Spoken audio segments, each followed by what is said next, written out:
Nous sommes sur le plateau de Vitamine B, l'émission qui met un point d'honneur à la Bible. Aujourd'hui, nous accueillons Denis Morissette. Bonjour Denis. Bonjour. Alors, tu es psychothérapeute. Ouais. Et puis, ça fait une quarantaine d'années que tu t'es intéressé à la relation d'aide. Ouais. Qu'est-ce qui t'a motivé dans cette démarche? Bon, il y a probablement deux motivations. Une plus ou moins consciente, plus inconsciente, qui était probablement la recherche d'établir un peu ma propre vie malgré ma conversion. Et bien évidemment, l'observation des gens autour de moi dans le cadre de l'Église qui n'étaient pas épanouis, n'étaient pas fondamentalement heureux et tout ça. Donc, et que je voyais qu'ils étaient aux prises avec des problèmes. Mais à l'époque, bien sûr, on n'avait accès à absolument rien. Donc, malgré des études bibliques ou des études en collège biblique, ça n'a pas été suffisant. Donc, j'ai vraiment fait le choix à ce moment-là de refaire toutes mes études, mon cursus. Donc, je ne suis pas un psy qui est devenu chrétien, je suis un chrétien qui a fait psycho à ce moment-là. Et dans ta démarche, du coup, tu utilises la Bible alors? Oui. Parce qu'au dès le départ, je suis avant toute chose chrétien. Et pour moi, la foi n'est pas quelque chose comment dirais-je, relégué au second plan de la vie. La Bible ne dit-elle pas de juste vivra par la foi. Donc, pour moi, c'est un mode de vie. Et c'est sur la base, c'est ça sur quoi je base aussi mon approche et ma lecture de la réalité de ce monde qui nous entoure. Ah, magnifique. Et donc, je suppose que tu as un texte favori? Oui, j'en ai plusieurs. Ouais. Mais celui qu'on a sélectionné pour aujourd'hui, c'est dans Luc chapitre 10, le verset 25. Alors, veux-tu le lire? Non, je vais te laisser le lire. Parfait. Donc, Luc 10, 25. Un docteur de la loi se leva et dit à Jésus pour l'éprouver: « Maître, que dois-je faire pour hériter la vie éternelle ?» Jésus lui dit: « Qu'est-il écrit dans la loi? Qui lis-tu » Il répondit: « Tu aimeras le Seigneur ton Dieu de tout ton cœur, de toute ton âme, de toute ta force et de toute ta pensée, et ton prochain comme toi-même. Tu as bien répondu, lui dit Jésus. Fais cela et tu vivras. » Waouh, quel texte! Ouais. Donc il s'agit d'une rencontre entre un docteur de la loi et Jésus-Christ. Dans le Nouveau Testament, Jésus a eu bien des rencontres. D'ailleurs, un des éléments intéressants du Nouveau Testament, c'est de se pencher sur les relations de Jésus. Donc, au-delà des discours et des paroles, les relations avec qui il se tenait. Et ici, ce qui est particulier, c'est que c'est un docteur de la loi. Donc, c'est un juriste, l'équivalent moderne d'un PhD, quelqu'un qui a un doctorat en sciences juridiques ou judiciaires, je sais pas, dans le droit et tout ça. Donc, il s'approche de Jésus et le texte nous dit qu'il voulait le mettre à l'épreuve. Donc, je ne pense pas que c'est un élément de persécution dans tout ça. C'est plus deux avocats qui vont croiser le fer sur un contenu, sur une question, tu vois. Oui, il a voulu l'éprouver. L'éprouver dans ce sens-là. Qu'est-ce que Jésus pense réellement de la question qui le préoccupait, lui? Donc, il arrive vers Jésus, il lui pose cette question, mais est-ce qu'il n'y a pas quelque chose qui se cache derrière cette question? Si tu as remarqué, les avocats sont les spécialistes des questions. Et voilà pourquoi ils vont souvent mettre en boîte ou faire émerger la vérité à partir du maniement des questions. Donc, lui, il pose une question et encore une fois, ça c'est la première caractéristique des avocats. Ils posent toujours une question, mais un avocat pose toujours une question dont il sait d'avance la réponse. Sinon, c'est lui qui va être piégé. Et ici, évidemment, il y a sûrement un travail qui s'est fait dans sa pensée, mais je crois aussi qu'il y a une projection dans sa question. Parce que, encore une fois, il y a 1000 questions qu'elle a pu poser, Lévitique, Deutéronome, tout ça, des questions un peu plus controversées ou pointues et tout ça. Il a sélectionné cette question-là et je crois que c'est parce que c'est une question qui n'a pas trouvé une réponse. Okay? Donc, il pose la question à Jésus: que dois-je faire pour avoir la vie éternelle? Donc, encore une fois, il est à la recherche de quelque chose. Pas seulement une réponse à sa question pour simplement une compréhension intellectuelle, mais quelque chose qui est attaché probablement à sa propre quête personnelle. Et donc, du coup, c'est une question vraiment existentielle, qui renvoie vraiment à sa propre condition humaine. Mais qu'est-ce qu'il cherche finalement? Bien, c'est la question, qu'il pose, effectivement. Cette recherche-là, c'est la recherche de la vie ou de la vraie vie. Mais si tu as remarqué, tu sais que nous, qui sommes des étudiants de la Bible, on sait que Jésus aussi est un avocat. Et un avocat se spécialise dans le droit. Oui, et dans les questions. Dans les questions. Alors, dans la question du docteur de la loi, Jésus répond par deux questions. OK? Et les deux questions sont intéressantes parce que la première question, c'est qu'est-il écrit dans la loi? Donc, c'est une question très objective. Qu'est-ce que le texte dit? Et la seconde question, elle est plus subjective. C'est toi, qu'est-ce que tu penses? Ou qu'est-ce que toi, tu as trouvé? Qui lis-tu? Qu'est-il écrit? Qui lis-tu? Et le docteur de la loi savait la réponse puisqu'il a donné la bonne réponse. Et pourquoi je sais qu'il a donné la bonne réponse? Parce que Jésus lui a dit, tu as bien répondu. OK? Donc, tu aimeras le Seigneur ton Dieu de tout ton cœur. L'erreur dans le monde évangélique, c'est qu'on prend cette question de que dois-je faire pour hériter la vie éternelle pour s'interroger davantage sur la vie après la vie. Oui, une question de salut. À cause du mot éternité qu'on retrouve là, c'est le salut. Donc, moi, souvent avec les étudiants, je leur pose des questions, puis ils me parlent de salut, de faut ceci, cela. Mais fondamentalement, la question n'est pas tant vers l'au-delà que dans le temps présent. Et pourquoi je dis cela? Parce que la réponse à la question, tu aimeras le Seigneur ton Dieu, est quelque chose de très, très présent, très ici maintenant dans la vie. J'aime Dieu, j'aime mon prochain comme moi-même. Vois-tu? Donc, cette vie qu'elle a, qui porte un nom en grec dans le texte, c'est Zoé. D'accord. Il y a 3 mots dans le Nouveau Testament. Il y a bios, il y a psyché, il y a Zoé. Bios, c'est la vie biologique, on est vivant, toi et moi, contrairement à la table ici. Il y a psyché, qui est toute l'activité intellectuelle, et il y a Zoé, qui est la vie selon Dieu. Donc, c'est la plénitude de la vie que Dieu nous offre, littéralement. Et permets-moi de te dire que cette vie-là, elle a 2 axes. Il y a un axe éternel, qui est de l'ordre de l'espérance. C'est-à-dire, j'espère un jour être dans la présence de Dieu. Pourquoi je dis une espérance? Parce que je ne suis pas là, je suis pas rendu à cette...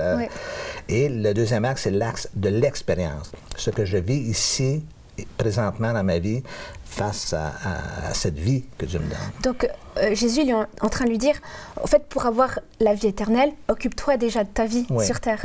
J'appelle, souvent je joue avec les mots en disant, c'est la vie dans la vie. C'est de la vie avec un grand V dans la vie avec la vie. Dans la vie, dans ma vie de tous les jours. Donc, cette infusion de vie, cette manifestation de la vie de Dieu. Parce que c'est ce que Zoé est. C'est cette vitalité que Dieu me donne. C'est cette vie éternelle qui m'anime. Et ça paraît simple parce que Jésus lui dit, fais-le et tu vivras. Oui. Mais ça paraît simple, trop simple, n'est-ce pas? Oui, effectivement. Puis Jésus avait raison. Parce que souvent, les gens, lorsqu'ils interprètent ce texte-là, ils accrochent le thème de faire cela. Mais on n'a rien à faire dans la vie, tout est gratuit. Non, non, non, non, non, c'est pas vrai. OK, il y a des choses qu'on doit faire dans la vie. Premièrement, pour avoir accès à la vie éternelle, il faut se repentir. C'est quelque chose qu'on doit faire, on doit se repentir. Bon. Et fais cela et tu vivras, c'est la mise en pratique des éléments. Et si lorsqu'on va voir le texte un peu plus loin, on s'aperçoit que ce docteur de la loi n'a pas su comprendre cette injonction de Jésus, fais cela et tu vivras, parce qu'il a dit « mais ». Il a dit « mais », lui voulant se justifier, dit « et qui est mon prochain ?» Donc déjà, il focalise, son problème n'est pas avec Dieu, ou du moins dans cette relation très verticale, elle est sur la dimension horizontale. Je suis prêt à aimer Dieu, tout mon cœur, toute ma force, mais mon prochain, c'est qui finalement? C'est qui mon prochain? Donc là, il conditionne qui peut être l'objet de son amour. Et pour répondre à cet obstacle, Jésus va utiliser la parabole du bon samaritain, puis à la fin de la parabole du bon samaritain, il lui dit « fais cela ». Fais encore une fois la répétition du verbe faire et tu vivras. Et le mot vivre qu'elle a, c'est Zao, c'est le verbe associé à cette vie qui s'appelle Zoé. Donc l'enjeu se trouve dans la capacité de l'être humain à maintenir des relations harmonieuses les uns avec les autres. Encore une fois, l'erreur un peu historique, souvent, qui est pas... c'est que les gens ont mis beaucoup d'emphase sur la relation avec Dieu, mais très peu d'emphase sur la relation les uns avec les autres. Je disais que Dieu est relativement facile à aimer. Les gens, c'est un peu plus difficile. Oui, parce que Dieu ne nous déçoit pas. Oui. Je dis relativement facile, parce qu'il y a des gens quand même qui réussissent encore une fois à trouver des défauts à Dieu. Mais là où le défi, c'est le défi de la vie sur Terre, c'est d'établir des relations harmonieuses autour de nous. C'est-à-dire à la fois dans notre mariage, lorsque nous sommes mariés, à la fois dans notre famille, lorsque nous avons une famille, à la fois à l'Église, dans nos relations les uns avec les autres et tout cela. Et là, c'est le grand défi. Et c'est là, souvent, où les gens vont échapper. Parce que, effectivement, le vivre avec, c'est tout un défi. Mais en fait, je dirais, c'est incompatible avec les Saintes Écritures d'aimer Dieu et de ne pas aimer son prochain. Mais il y a plein de gens qui aiment Dieu et le reste, ça les importe peu. Mais c'est pas ça le christianisme. Le christianisme, c'est la croix. C'est ma relation verticale et c'est ma relation horizontale aussi. En fait, tu sais, moi je pense, on grandit, on va à l'université, on fait toutes ces choses, mais on nous apprend à être performant. On ne nous apprend pas à être en relation.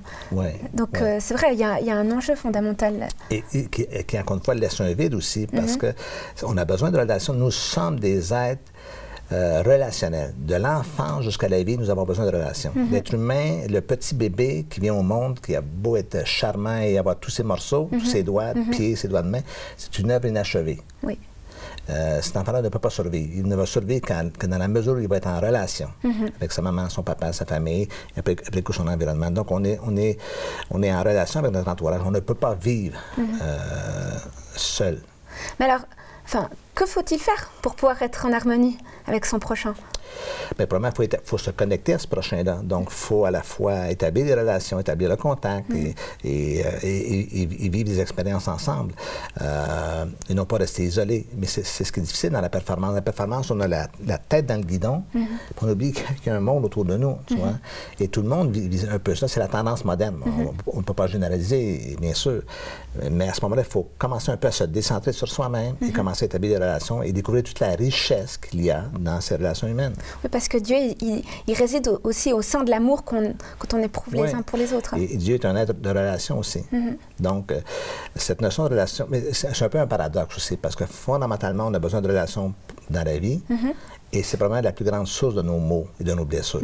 Donc, les gens nous déçoivent, les gens nous blessent. Et probablement que souvent on peut le faire nous-mêmes sans que ça soit délibéré, mais c'est tout ça aussi qui nous permet de grandir et de composer, encore une fois, avec les défis de la vie. Est-ce qu'on peut dire que la vie se résume à des relations? Oui, oui. Je crois que tout se joue au niveau des relations, avec Dieu, avec les autres, mais aussi avec soi-même. Je dis souvent à la blague, est-ce que vous savez que vous êtes la personne avec qui vous allez passer le plus de temps dans la vie? C'est vrai. Évidemment. Mais plein de gens sont en conflit avec eux-mêmes. La vie est ainsi faite qu'il faut, si je vis avec moi, il faut que j'apprenne à vivre en harmonie avec moi-même. Parce que le texte dit bien d'aimer Dieu, son prochain comme soi-même. Il n'y a pas 3 commandements, il y en a 2. Mais le soi-même est comme un a priori à la qualité, à la capacité qu'on a d'établir de bonnes relations. Voilà pourquoi on doit résoudre nos problèmes personnels afin d'établir cette harmonie autour de nous. Alors, est-ce qu'on peut dire que la maturité spirituelle dépend du degré où l'on s'assume, finalement? Oui, bien encore une fois, toujours dans les 3 axes. Je ne dissocie pas les 3 axes. Il y a à la fois cet axe avec Dieu, avec moi-même et avec les autres. Et le problème, c'est qu'il y a des gens qui sont un peu déséquilibrés. C'est toujours Dieu, Dieu, Dieu, Dieu, Dieu. Ils ne sont pas bien avec eux-mêmes, puis ils ne sont pas en relation ou sont en conflit. Donc, il faut que tout ça devienne un tout un peu harmonieux avec un équilibre dans les 3 sphères. En tout cas, c'est beau de voir comment cette rencontre entre l'homme de la loi et Jésus a transformé peut-être cette personne aussi. On ne le sait pas. On ne le sait pas, oui. Parce que l'enjeu, c'était de faire cela. Et c'est là que le défi pour les gens. C'est de mettre en pratique. Le christianisme, permets-moi l'expression, sur papier, c'est génial. Mais ça ne change rien si on ne l'expérimente pas et on ne le met pas en pratique. C'est un peu ce verset qui dit la loi tue. Mais l'esprit vivifie. C'est l'esprit qui nous donne aussi de mettre en pratique cette parole pour aimer son prochain. Le mot vivifier qu'elle a fait allusion à la vie. Tu vois, c'est pas juste, c'est toute cette effervescence, c'est l'esprit de vie, la Bible nous dit. Donc le mot vie qu'on retrouve partout dans ces textes-là, c'est toujours le même thème, c'est le thème Zoé, c'est la plénitude de la vie, c'est la vie telle qu'on veut l'avoir, le sentiment d'être vivant et tout cela. Et si tu avais un conseil à donner à une personne justement qui cherche à vivre en harmonie, en paix avec Dieu, avec elle-même, avec les autres? OK, bien. C'est effectivement dans un premier temps, je dirais d'identifier si elle n'est pas dans cet état-là, elle n'est pas dans cet état d'avoir la conscience d'être pleinement vivant dans ces sphères-là. Il faut qu'elle mette en lumière les obstacles. Qu'est-ce qui bloque? Parce que parfois, il peut y avoir des blocages dans notre relation avec Dieu. Il y a plein de gens qui ont une mauvaise conception de qui Dieu est. Ce Dieu culpabilisant, ce Dieu avec un bâton, le courroux, ce Dieu menaçant. Beaucoup de croyants ont peur de Dieu, en dépit du fait que Dieu n'est pas un être qui s'acharne sur les pauvres humains sur la terre, là, comme si... Donc, il faut pouvoir mettre en lumière ces choses-là. Si c'est avec soi-même, il faut identifier les obstacles en soi-même. Si c'est dans nos relations et des conflits non résolus, la Bible dit, en autant que cela vous soit possible, soyez en paix avec tous. Maintenant, ce n'est pas toujours possible, mais il faut qu'au moins on soit des artisans de paix dans cette perspective. En tout cas, merci beaucoup, Denis. C'était un grand plaisir. Pour ce partage, la profondeur aussi. Et c'était Vitamine B. À la prochaine.